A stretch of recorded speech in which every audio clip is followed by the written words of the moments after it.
nós estamos falando sobre música, adoração e louvor. E nós falamos já um pouco sobre o que é, né, adoração no Antigo Testamento, a palavra, né, aquilo que a Bíblia fala no Antigo Testamento e traz como princípio de adoração. E agora nós estamos falando sobre essa questão no Novo Testamento, né? Já falamos alguma coisa sobre adorarmos a Deus e o que é adoração no Novo Testamento. E nós paramos exatamente falando sobre a questão de que nós só podemos adorar a Deus, somente a Deus. Apocalipse 22, 8 e 9 diz: prostrei-me ante os pés do anjo que me mostrou essas coisas para adorá-lo. Então ele me disse: vê, não faças isso. Eu sou conservo teu, dos teus irmãos e dos que guardam as palavras deste livro. Adore a Deus.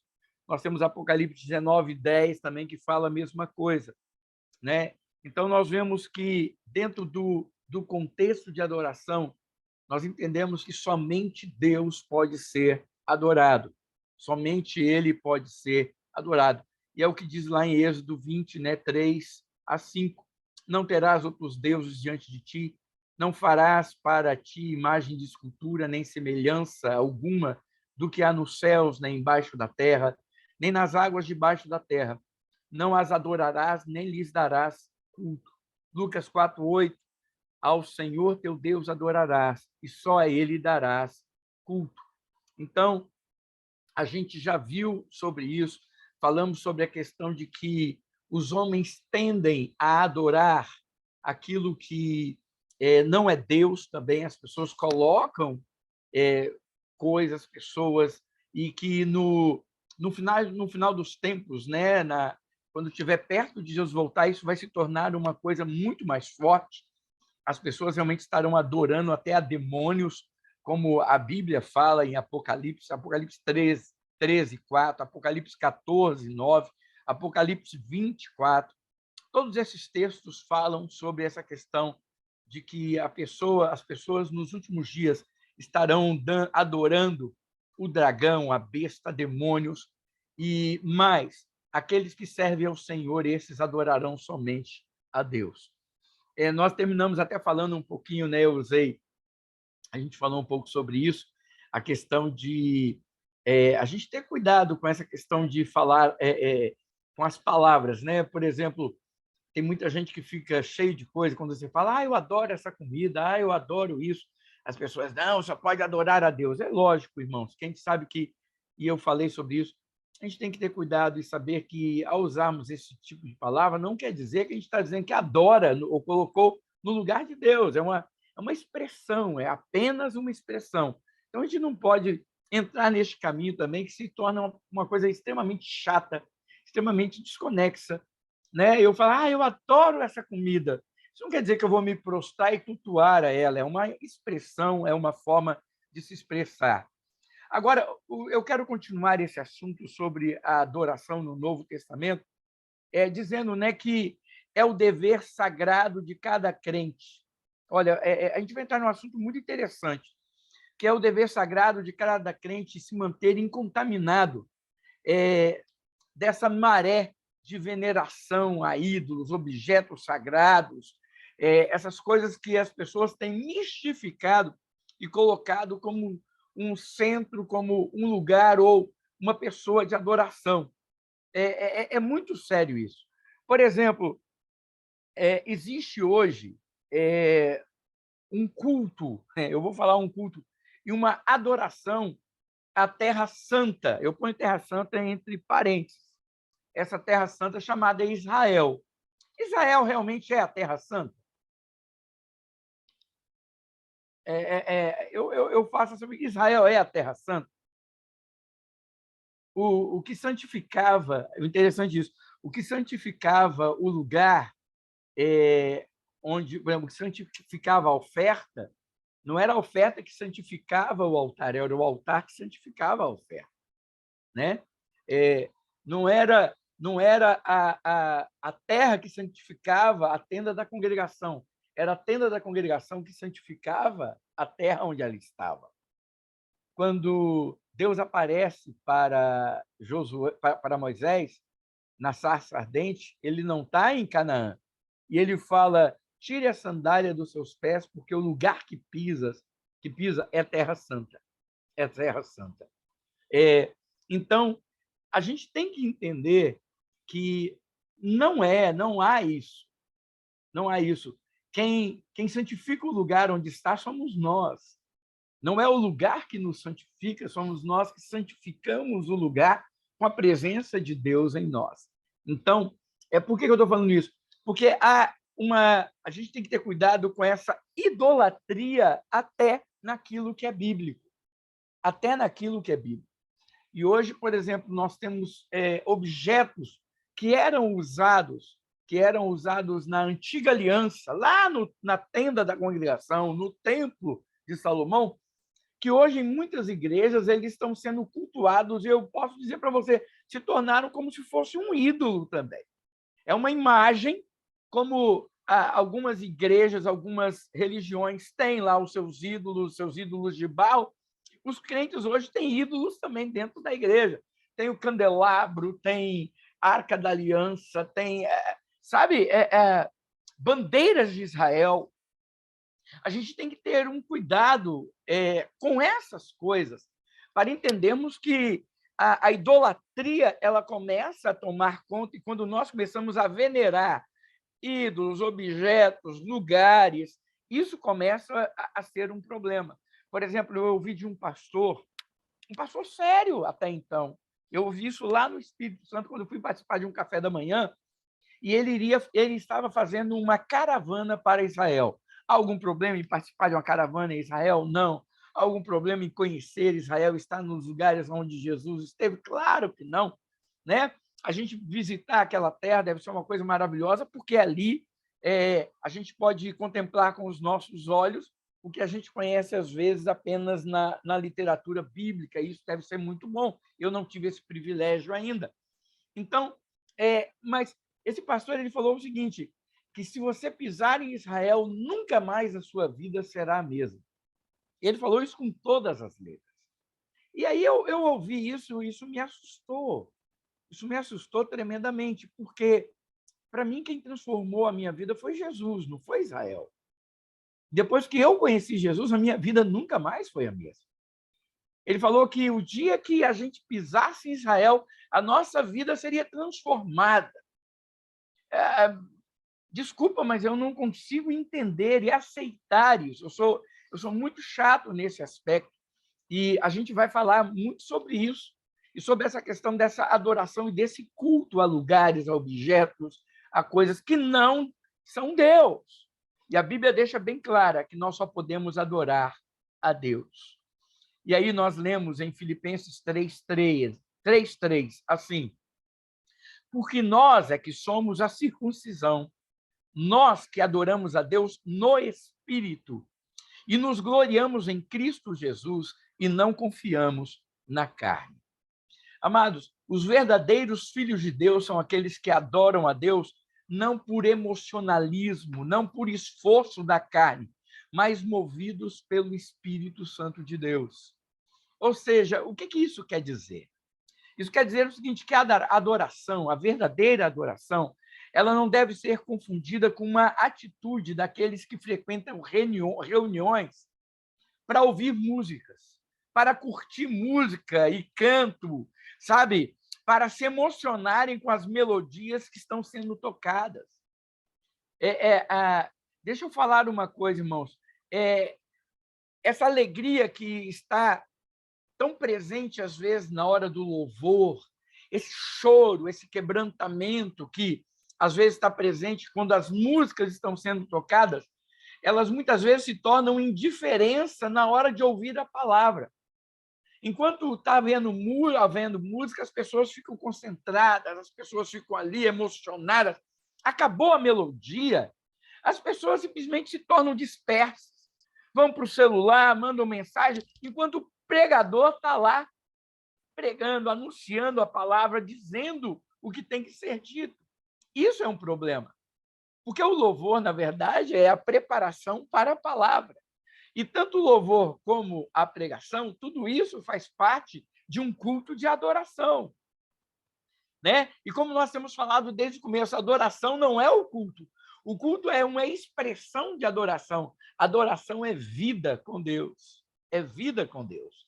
Então, isso é muito importante a gente ter em mente. Por quê? Porque a música, ela deve nos levar, o louvor que é praticado na igreja, ela deve nos levar e aumentar a reverência diante da presença do Senhor, porque ela prepara os corações para a presença do Senhor. A Bíblia fala que Deus habita no meio dos louvores. É por isso que a gente canta. É por isso que a gente exalta Deus. Porque a gente canta para exaltar, para glorificar, para expressar quem é Deus para nós. E a Bíblia fala que Deus habita no meio dos louvores. Então, ele se manifesta no meio dos louvores. Ou seja, é uma preparação, o louvor é uma preparação para essa manifestação através da palavra, seja através de qualquer ação de Deus no meio da igreja. Então, a Bíblia fala que nós devemos adorar a Deus em espírito. Mas a Bíblia também diz lá em João 4, 20 a 21, né, que é necessário que nós adoremos a Deus também em verdade. Em verdade. A adoração, irmãos, não pode ser um ritualismo, não pode ser um mero cumprimento de um dever religioso. Ela não depende de posturas, ela não depende de movimentos pré-determinados, nem de gestos teatrais e nem de lugares sagrados. Isso é muito importante. Sabe, a adoração não depende de lugares, nem de gestos, nem de movimentos teatrais, onde as pessoas, né, só está adorando quem está com a mão levantada, só está adorando quem está de joelho, só está adorando quem está de olho fechado, só está... Irmãos, isso não existe. Não é isso que mostra que a pessoa é um adorador. Lá em João 4, 20 a 21, diz assim: nossos antepassados adoraram neste monte, mas vocês, judeus, dizem que Jerusalém é o lugar onde se deve adorar. Jesus declarou: creia em mim, mulher, está próxima a hora em que vocês não adorarão o Pai nem neste monte, nem em Jerusalém. Essa foi a conversa entre Jesus e a mulher samaritana. E aquela mulher, ela perguntou nela, Jesus falando com ela, ela falou assim: olha, nossos pais adoravam aqui neste monte. Ela, samaritana, adorava aqui. Mas vocês falam que tem que se adorar lá em Jerusalém. Então, afinal de contas, onde é que se adora? É em Jerusalém ou é aqui? Nossa, aí ficava aquela expressão, né? Estava na marca do pênalti para Jesus falar assim: é em Jerusalém, vocês samaritanos, vocês não sabem de nada, vocês têm que ir lá e adorar em Jerusalém, porque lá que é a terra prometida. Lá... Aí Jesus virou e falou assim: olha, deixa eu falar, está chegando o momento, ele fala, está chegando o momento e a hora que vocês não adorarão o Pai nem neste monte, nem em Jerusalém. Porque, na verdade, Jesus está falando, o problema não é aonde você adora. O problema não é esse. Sabe, o problema que aquela mulher samaritana apresentou foi um conceito errado de um lugar específico para se adorar a Deus. Um lugar onde as pessoas têm que estar juntas para adorar a Deus. E, olha, nós não vamos muito longe nisso. Hoje, nós também vivemos um pouco isso. Nós achamos que só podemos adorar muitas pessoas, não vou dizer todos, mas muitas pessoas são levadas a pensarem que só podem adorar a Deus na igreja. Só podem adorar a Deus na igreja. Só podem adorar a Deus em um culto. Por quê?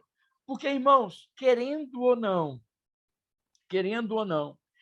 essa questão da adoração ela está tão ensinada de uma forma tão equivocada nos nossos dias que as pessoas acham que adoração é música, é louvor. Então, você tem que estar ali cantando.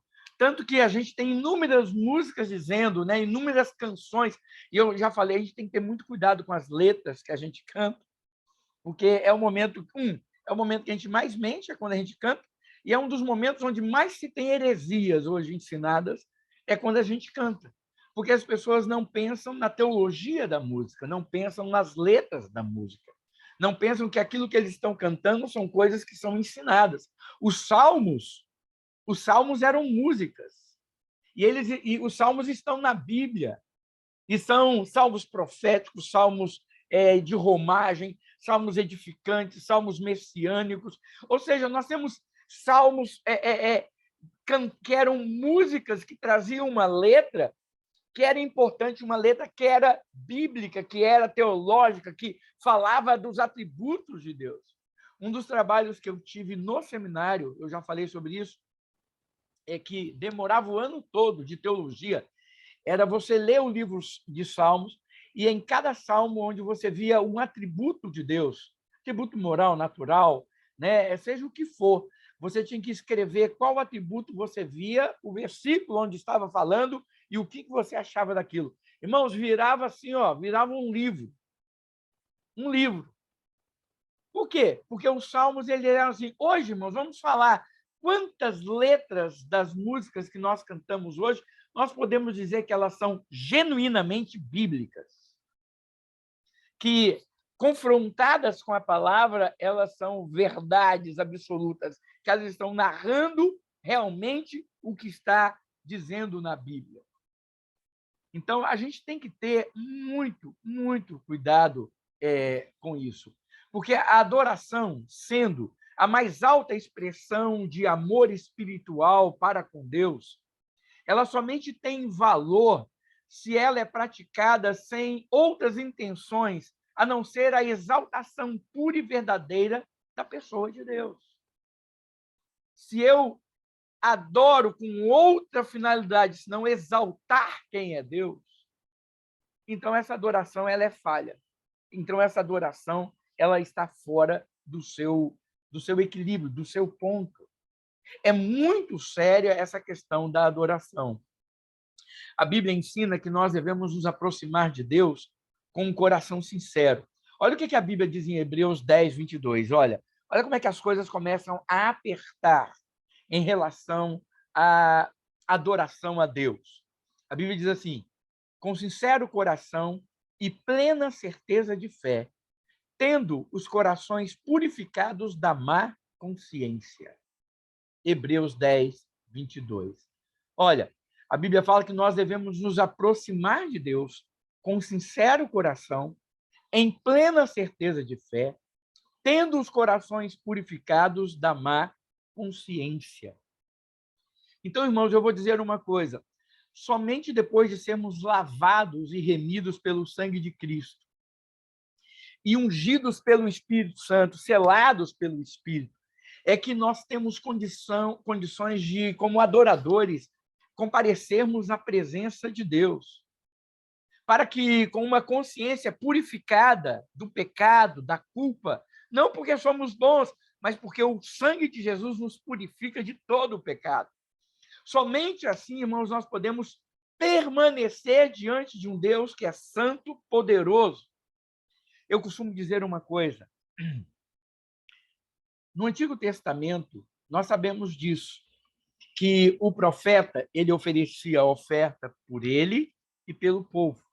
Mas ele primeiro oferecia oferta por ele, pelos seus pecados. E ele, então, ele entrava no Santo dos Santos amarrado pelo tornozelo com uma corda.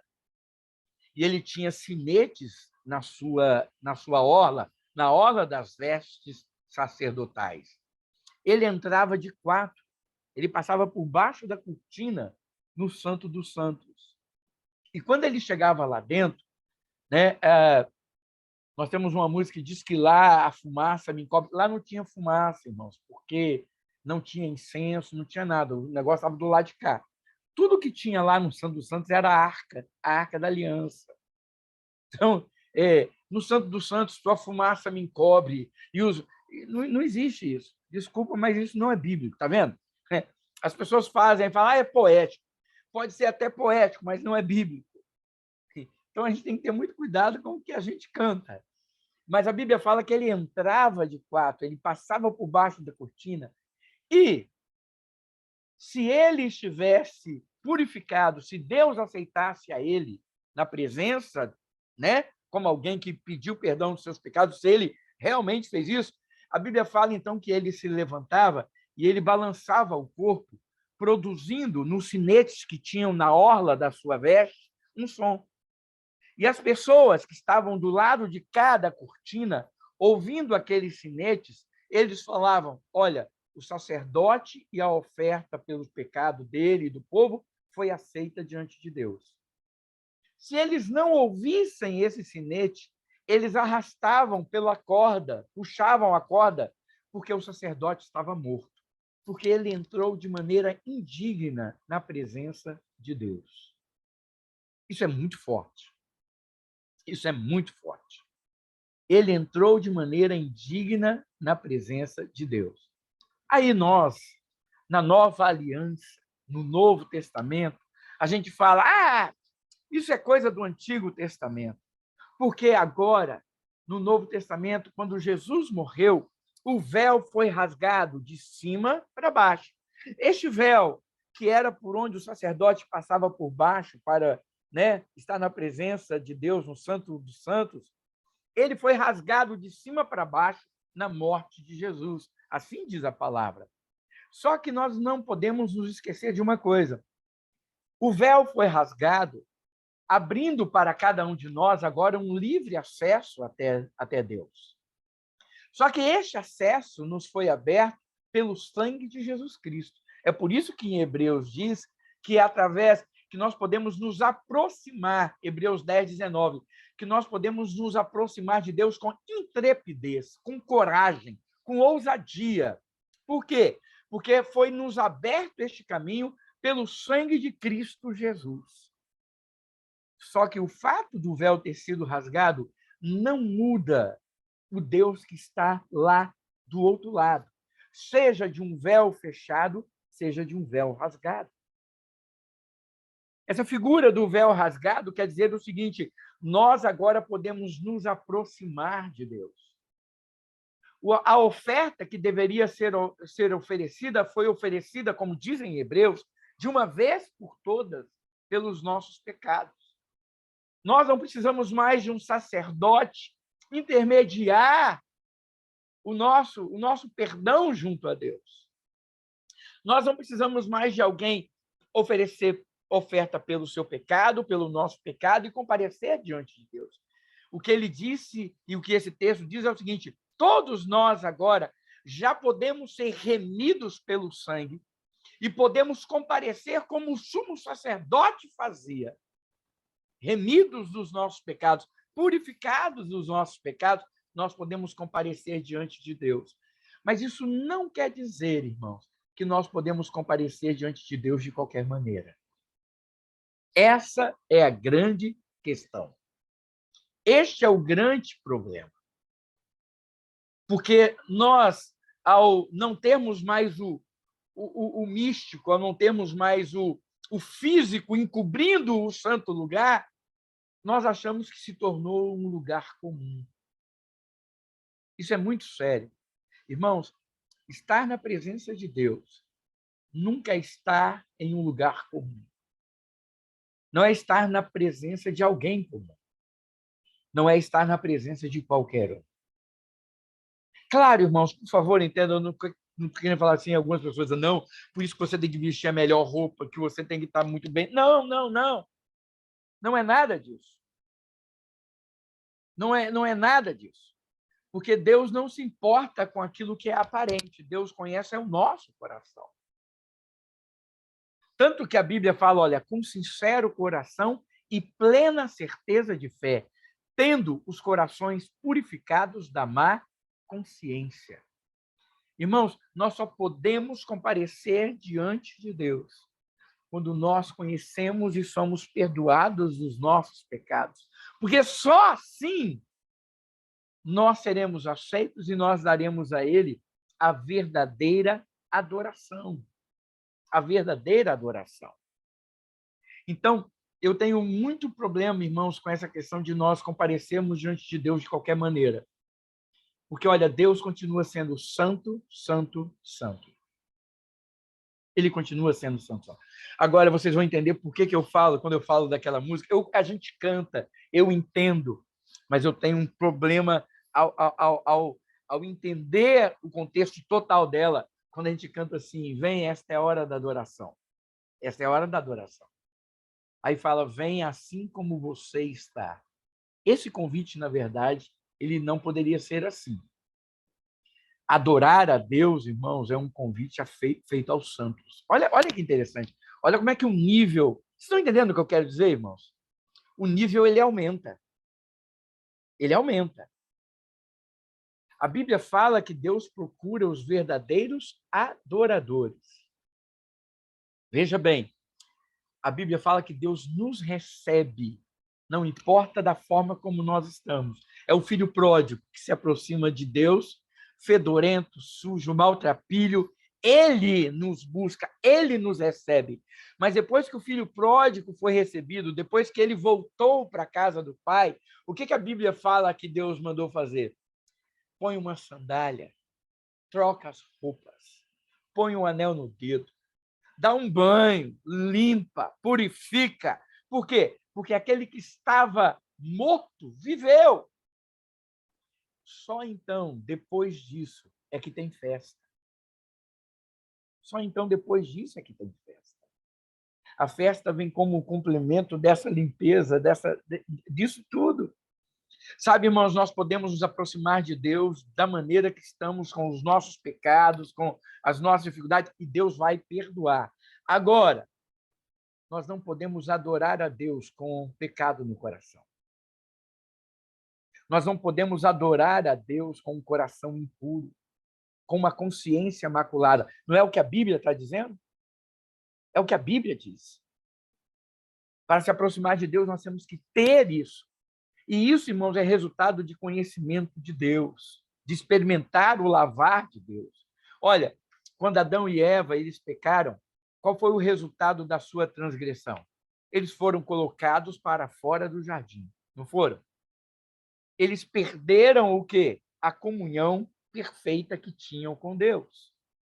Ou seja, aquilo que eles tinham, uma comunhão perfeita, ininterrupta com Deus, com o Criador, foi cortado, eles foram expulsos do paraíso. Com isso, foi negado o que a eles? O acesso direto a Deus.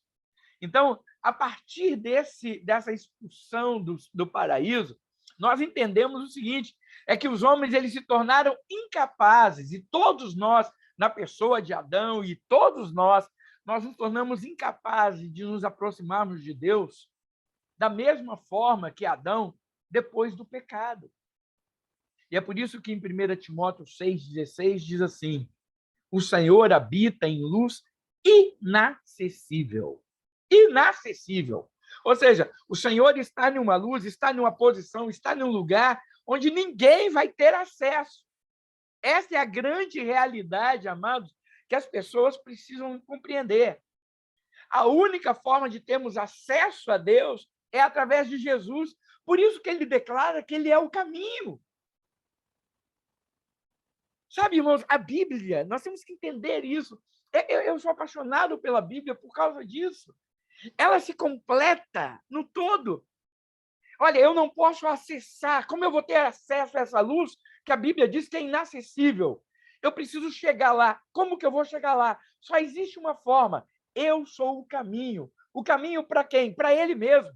Ninguém vai ao Pai, não. Ninguém vem ao Pai. Jesus fala, eu sou o caminho, a verdade e a vida, e ninguém vem, porque ele e o Pai são um. Ele é o caminho para que a gente compareça diante dele. E aí nós lemos em Hebreus que ele morreu para o quê? Para que nós tenhamos acesso. Olha só.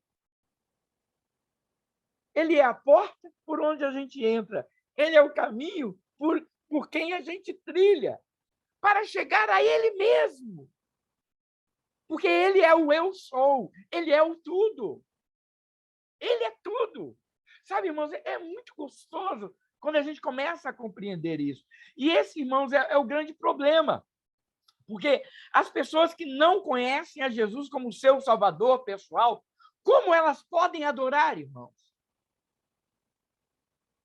Agora vocês entendem por que um culto no louvor, por exemplo, na igreja, imagine o culto na igreja. Um cantor que cantam a música e tal, as pessoas choram, as pessoas, né? E o interessante é que é tanto crente como não crente, não é verdade? As pessoas se emocionam. E aí falam, eu estou adorando a Deus. Tá não, irmão. Tá não. Tá não. Isso não quer dizer adoração. Isso não quer dizer culto. Não quer dizer e não está predizendo que é um lugar de adoração. Por quê? Porque pessoas podem estar ali que não têm o seu coração transformado pelo Senhor. E a Bíblia diz em Isaías 59, 1 e 2, todos nós conhecemos, é um clássico da Bíblia em relação ao pecado, que diz: mas as vossas iniquidades fazem separação entre vós e o vosso Deus. E os vossos pecados encobrem o seu rosto de vós, para que não vos ouça. Vocês entendem esse versículo, irmão? A Bíblia está dizendo aqui o seguinte, que eu, com o pecado, Deus não me ouve. Aí você fala, poxa, pastor, mas eu lá no pecado, eu fiz uma oração e Deus respondeu, né? Não é assim que acontece? Estava lá, veja bem, existe algo chamado misericórdia de Deus. A misericórdia do Senhor é a razão de não sermos consumidos. Não quer dizer, amados, que ele ouviu a sua oração, ele foi misericordioso para com você. E lembrando que a oração que Deus ouve de nós é a nossa oração primeiro de arrependimento, de reconhecimento de pecado. Essa é a questão. E Deus, mais do que ninguém, conhece o coração da pessoa que está orando, né? Então, irmãos, nós temos que ter muito cuidado com essa questão da adoração.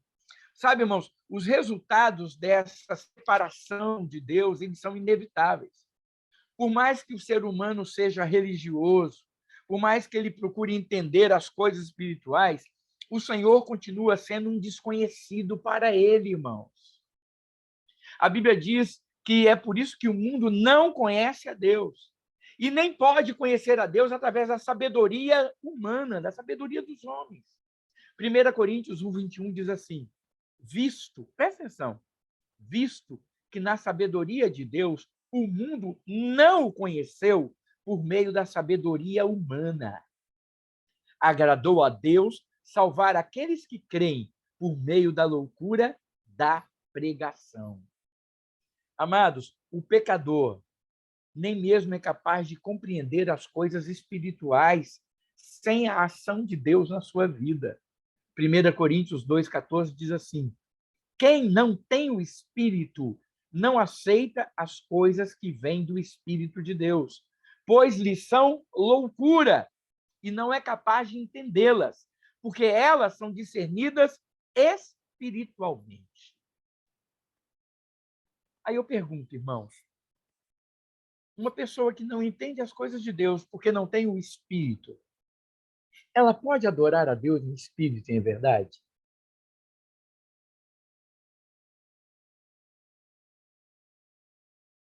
Não é verdade? Então não fica claro que não é um ajuntamento, que não é uma emoção, que não é um ritual de mãos, de corpo, de dobrar joelhos, que não é isso que torna e que faz do culto um lugar de adoração. O que faz o lugar de adoração e o que torna aquele lugar o lugar de adoração é o coração do adorador. E são estes que o Pai procura. São estes que o Pai procura. Nós vamos continuar falando sobre isso, porque o nosso tempo, né, para a gente conversar, eu vou abrir agora o espaço. Mas são esses que o Pai procura. Sabe, irmãos, é muito adorar a Deus, é muito mais, mas é muito mais do que isso que às vezes nós estamos pensando, o que está sendo dito e ensinado. Sabe? Que é fechar os olhos, quer falar línguas estranhas, quer cantar, quer. Não, irmãos. É muito mais do que isso. E nós precisamos compreender isso para sermos verdadeiros adoradores. para prestarmos a Deus um culto do qual ele vai receber. Um culto de adoração. E não somente um culto. Um culto. Porque eu sempre falo, né? Adoração qualquer um pode dar. Qualquer um pode dar. Tanto a objetos, como a pessoas, como a coisas, como a lugares, como eu falei. Mas ser um verdadeiro adorador, esses somente são aqueles lavados e remidos pelo sangue de Cristo Jesus. Amém? Que Deus abençoe. Está aberto aí para quem quiser falar, quem quiser perguntar, quem quiser discordar e acrescentar, fique à vontade. O espaço é democrático e está aberto a todos.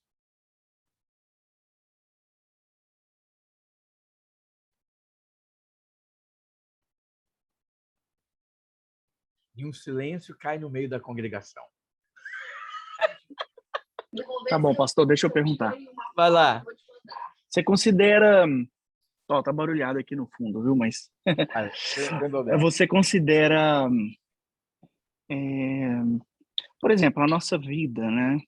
Como adoração, o meu trabalho, as coisas que eu faço para minha família, ou adoração é algo específico, um ato que a gente faz naquele momento, ou tudo na nossa vida é adoração? Olha, quando a gente vê as palavras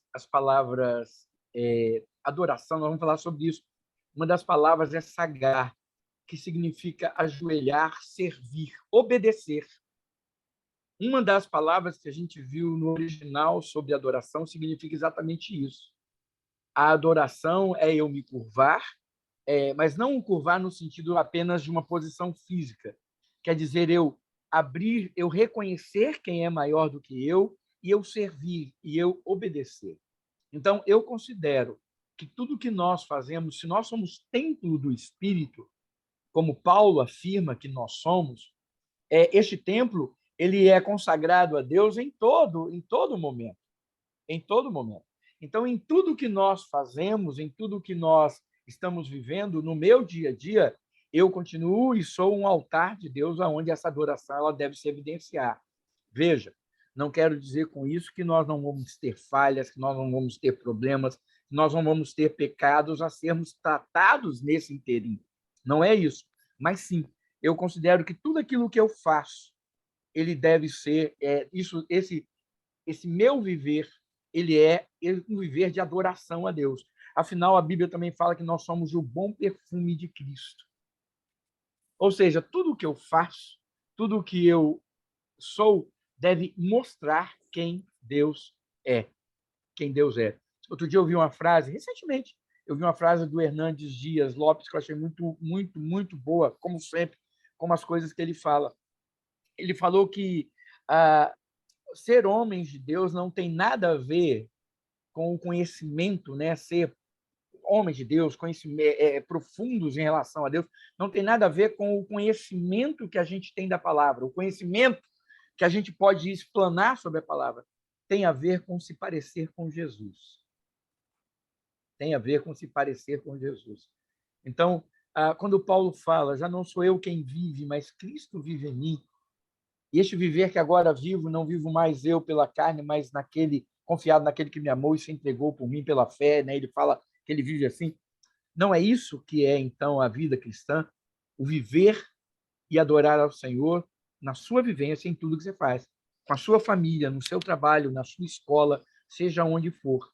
Nós devemos ser adoradores. Isso, para mim, é adoração. Por quê? Porque eu não sou crente ou adorador apenas em alguns momentos. Eu sou templo do Espírito constantemente, porque o Espírito habita em mim, habita em você, habita em nós.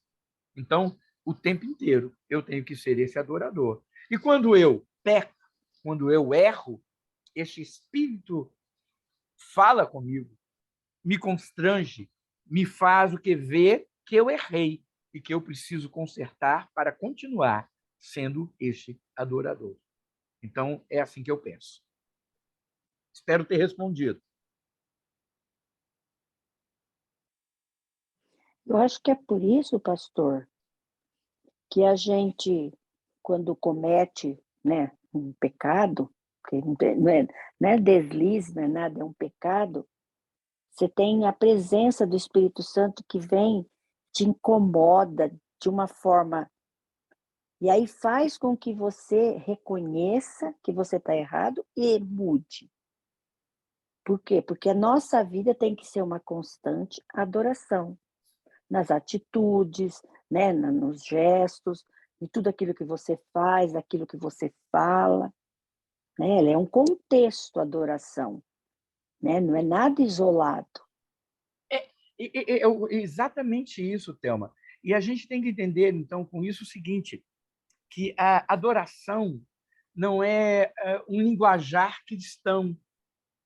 Sabe, tem gente que acha que adoração em verdade vos digo, ô meu irmão, graça e paz, Deus seja louvado, aleluia, glória.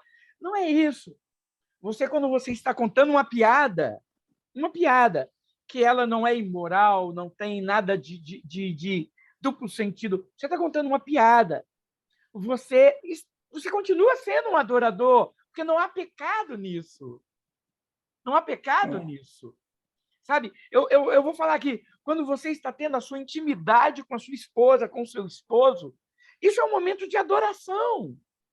Porque vocês dois são templos, vocês são crentes, vocês são templo do Espírito. Deus está ali. Deus não vai fugir do quarto no momento de intimidade de um casal. Sabe? Então, em todo tempo, em tudo que nós fazemos. Né? O que é orar sem cessar? Orar sem cessar. Oração, a gente fala que é o quê? Relacionamento. Não é? Não quer dizer que eu vou ficar o tempo inteiro, Senhor. Né? Eu conheci um pessoal do Hare Krishna que eles viviam o dia inteiro com a mão dentro de um saquinho, com aquele. Tem as guiazinhas, né? Hare Krishna, Krishna, Hara, Rama, Rama, Rama, Hare, Hare, Hare Krishna, Krishna, Krishna, Krishna, Rama, Rama, Rama, Hare, Hare Krishna. Eles tinham que fazer aquilo o dia inteiro. Irmãos, eu não preciso ficar falando, né, uma ladainha, um terço, um mantra. Eu não preciso de um mantra para estar em comunhão com Deus. A minha vida, ela dedicada ao Senhor, ela é uma oração no sentido de que eu posso falar com Deus e Deus pode falar comigo. É esse o relacionamento. Orar sem cessar quer dizer, Senhor, na hora que eu tenho uma necessidade, eu posso. Senhor, me ajuda. Quando Deus quer, Ele fala, meu filho, faça isso. O Espírito vem e fala no coração da gente. Quando eu ouço uma palavra, quando eu me sinto desanimado, quando eu me sinto tentado, o que o Espírito faz? Olha, lembra do que você leu na palavra? Não é assim? Eu sou contigo, fortalece, vigia, cuidado com seus olhos, olha a tua linha. Sabe? Isso é orar sem cessar. Isso é adoração.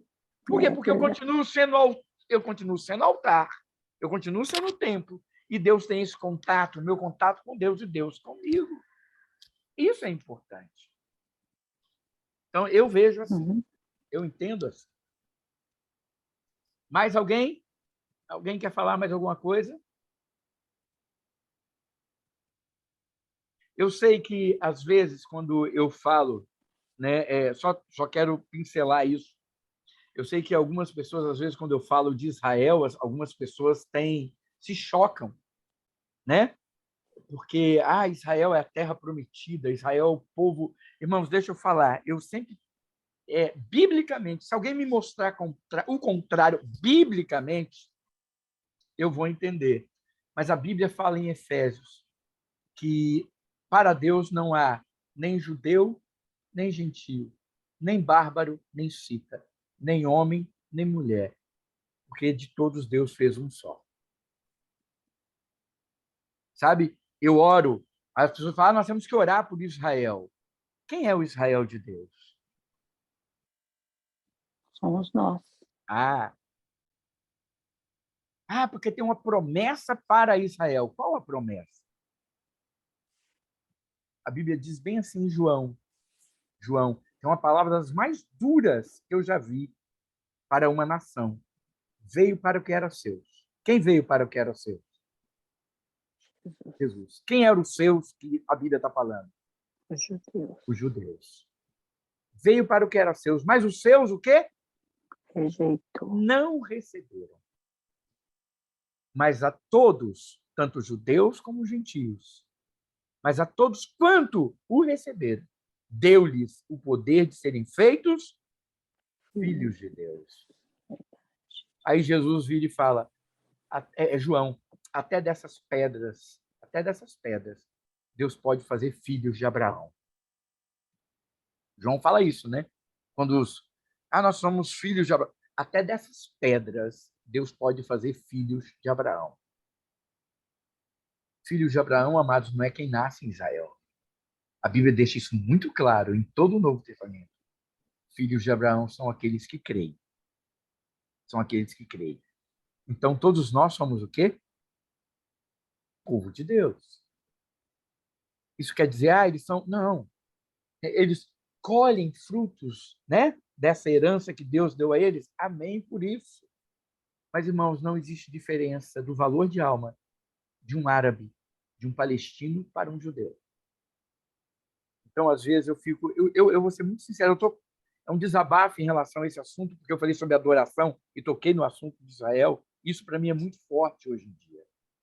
Para mim, há uma certa idolatria por parte dos crentes em relação a Israel. Isso, para mim, me preocupa. Eu também acho. Porque, às vezes, quando tem um ataque a Israel, a gente quer que Israel seja atacada? Não. Aí os crentes logo, ore por Israel, ore por Israel, ore por Israel. Ok. Mas quando também há um ataque aos palestinos em retorno, morrem também vidas palestinas. A gente não vê o mesmo clamor. Ore pelos palestinos, ore pela alma deles, ore para que eles sejam... Não há. Parece que a gente só olha para o lado de um povo. Isso, para mim, está errado. Por quê? Porque Deus ama tanto o palestino como ama o judeu. E os ucranianos também, né, pastor? Os ucranianos, exato. Né? A gente não Ninguém vê, fala. a gente não vê aquele clamor, aquele jejum, aquela oração. Não. Deixa estourar lá, né? Então, isso é muito sério. Isso é muito sério. Então, há problema em amar Israel? Nenhum. Há problema em orar por Israel? Nenhum. Aí o pessoal cita lá nos Salmos, né? Ore por Israel para que haja paz em Israel. E aí, né, nós também seremos abençoados. Eu oro para que haja paz em Israel, em toda a igreja do Senhor. Essa é a minha oração. Não uma nação, mas a Israel do Senhor. Amém. A Israel do Senhor. Porque a Bíblia não fala que Deus vai vir buscar uma nação. A Bíblia fala que Jesus vai voltar para buscar a sua igreja. A sua igreja. A noiva. Então, isso para mim é muito importante nessa questão da adoração, da idolatria, do culto. Só para vocês entenderem, tá bom? Só queria dar esse adendo. Muito bem. Mais alguém? Se não tiver, nós vamos orar. Ok? Então, vamos orar.